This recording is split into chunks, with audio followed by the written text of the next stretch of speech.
अस्सलाम वालेकुम। माह रमज़ान का आगाज़ हो चुका है। रहमतों और बरकतों का महीना अल्लाह ताला हमारी ज़िंदगी में एक दफ़ा और लेकर आए हैं। और अल्लाह के नबी ने फ़रमाया कि हलाक हो गया वो शख्स जिसने रमज़ान के रोज़े पाए लेकिन वो अपनी बख्शिश ना करवा सका। याद रखिए, रोज़ा रखने का मकसद सिर्फ़ सहर से अफ्तार तक भूख को बर्दाश्त करना नहीं है।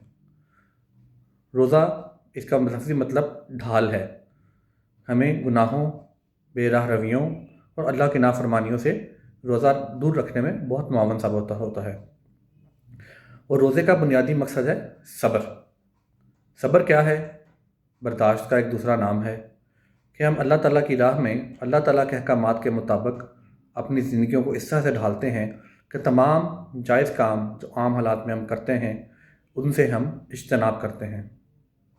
इनमें खाना पीना और दूसरे मामलात शामिल हैं।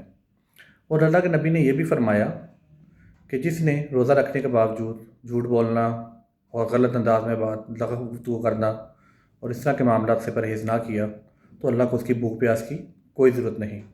याद रखिए, ये गिनती के चंद दिन हैं, 29 या 30। दोबारा हमारी ज़िंदगी में ये आएंगे या नहीं, हम इसके बारे में कुछ नहीं कह सकते।